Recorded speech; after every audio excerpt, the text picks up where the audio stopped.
Hello दोस्तों, आज का ये वीडियो काफ़ी ज़्यादा इम्पोर्टेंट है, ख़ास करके ऐसे उम्मीदवारों के लिए जिनको लगता है कि उनका सिलेक्शन नहीं हो पाएगा। तो मैं आज आपको एक इम्पोर्टेंट नोटिस दिखाना चाहता हूँ, जो बीएसएससी का ही नोटिस कल ही आया है और वो नोटिस है आपका बीएसएससी सीजीएल 3 का। उसमें मैं आपको नोटिस दिखाना चाहता हूँ और उस नोटिस में आप क्लियरली देख सकते हैं कि जो बीएसएससी सीजीएल 3 का वैकेंसी आया था 2022 में, उस वैकेंसी में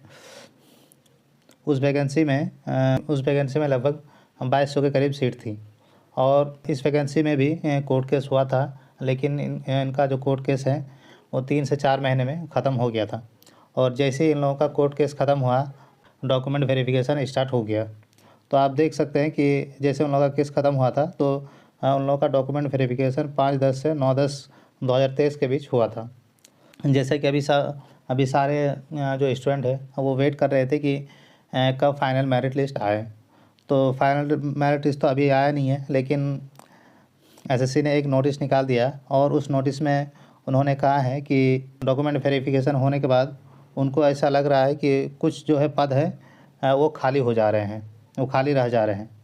तो फिर से आयोग ने एक नोटिस निकाला और कुल 880 लोगों को फिर से उन्होंने डॉक्यूमेंट वेरिफिकेशन के लिए बुलाया है, ताकि उनमें कोई भी सीट खाली ना रह सके। तो ये नोटिस मैं इसलिए आप लोगों को दिखाना चाहता हूँ कि जैसा कि हम लोगों को जैसा कि सहायक उर्दू अनुवादक में आप सभी लोगों को पता है कि इसमें बहुत सारे ऐसे उम्मीदवार होंगे जिनका बीपीएससी टीआरई में सिलेक्शन हो चुका है, या तो पहले फेज़ में हो चुका है या तो अभी हो जाएगा। तो इसीलिए ये भी उम्मीद है कि अगर हम लोग सारे केस वापस ले लेते हैं, क्योंकि हम लोग कुछ भी अगर मांग अभी एसएससी से करते हैं तो वो कुछ भी सुनने के लिए तैयार नहीं है। तो अगर हम लोग सारे केस वापस ले लेते हैं तो जैसा कि बहुत सारे उम्मीदवार टीचर में सिलेक्शन हो चुका है, तो वो जो भी सीट खाली रह रहे हैं उनके लिए एसएससी फिर से नोटिस निकाल सकती है। तो इससे फ़ायदा ये होगा कि जिन भी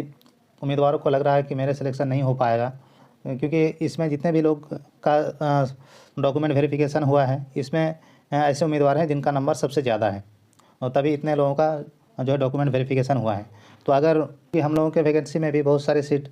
खाली रह जाएगी, तो अगर हम लोग सारे केसेस वापस ले लेते हैं तो आयोग को हम लोग इस रिज़ल्ट का जो बीएसएससी सीजीएल 3 का भी हवाले देकर उनसे मांग कर सकते हैं कि जल्द से जल्द फिर से एक और लिस्ट निकाला जाए, क्योंकि हम लोगों में भी बहुत सारे पद खाली जाएंगे। तो अगर बीएसएससी ऐसा करती है तो हम में से जितने भी लोग हैं लगभग सभी लोगों का सिलेक्शन तय है। इसमें जितने भी 1373 लोगों का जो डॉक्यूमेंट वेरिफिकेशन है, सारे लोगों का जो है सिलेक्शन होना ये तय हो जाएगा। इसीलिए मैं ख़ास करके सहायक उर्दू अनुवादक के जो भी पिटिशनर हजरात हैं, जो न्यू एनसीएल या फिर ईडब्ल्यूएस को लेकर केस किए हैं, उन सभी से मैं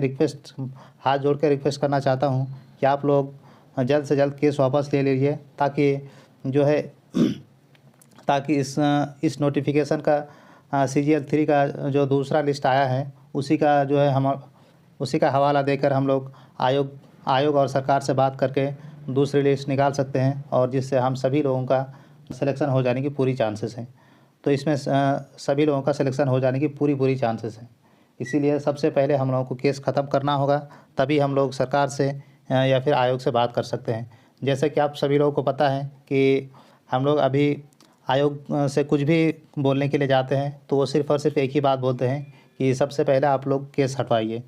क्योंकि जब तक केस रहेगा वो कुछ भी सुनने के लिए तैयार नहीं है। तो इस तरह की बातें को तो बिल्कुल भी नहीं सुनेंगे। तो इसीलिए मैं खासकर मैं पिटिशनर हजरात से गुजारिश करना चाहता हूँ कि आप लोग जल्द से जल्द केस को वापस ले लीजिए, ताकि सभी लोगों का जो है सिलेक्शन हो जाए। और आपको घबराने की ज़रूरत नहीं है, क्योंकि अगर सेकंड लिस्ट निकलेगा तो आपके नंबर अगर कम भी होंगे फिर भी आप मेरिट लिस्ट में आ जाएंगे, क्योंकि जो है 300 लोग इसमें से 300 बच्चे ऐसे हैं जो टीचर बन चुके हैं। तो आप लोगों से यही दरख्वास्त है कि किसी के बहकावे में ना आए। आप लोग खुद जो भी पिटिशनर है वो अपने दिलो दिमाग से सोचें कि उसके लिए क्या बेहतर होगा। लोग बाज़ार में बहुत सारे ऐसे वकील और जो है दलाल है इनके बहकावे में कभी ना आए, क्योंकि इनका सिर्फ़ और सिर्फ एक ही काम होता है और एक ही मोटो होता है कि किस तरह से लोगों को जाल में फँसा कर उससे पैसे ऐंठा जाए। तो आप लोग 1.5 साल से झेल रहे हैं और 1.5 साल से आप लोगों को पता चल गया होगा कि जिस पे आप ने इतना भरोसा किया है वो आपके साथ क्या करना चाहता है और वो आपके लिए कितना भलाई चाहता है। तो आप सभी लोग उन सब चीज़ों को भुलाकर जल्द से जल्द केस को वापस लीजिए, ताकि जो CGL 3 का नोटिस आया है सेकंड लिस्ट निकालने का, इसका हवाला देकर हम सभी लोगों का सिलेक्शन हो जाएगा, ये मेरी पूरा कॉन्फिडेंस है। तो आई होप कि आप लोग जल्द से जल्द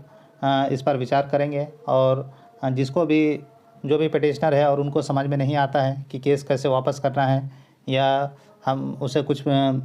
धोखाधड़ी से उसके साथ केस हुआ है और उसको नहीं पता है कि केस कैसे वापस किया जाता है, या फिर केस के सिलसिले में अगर कुछ भी आपको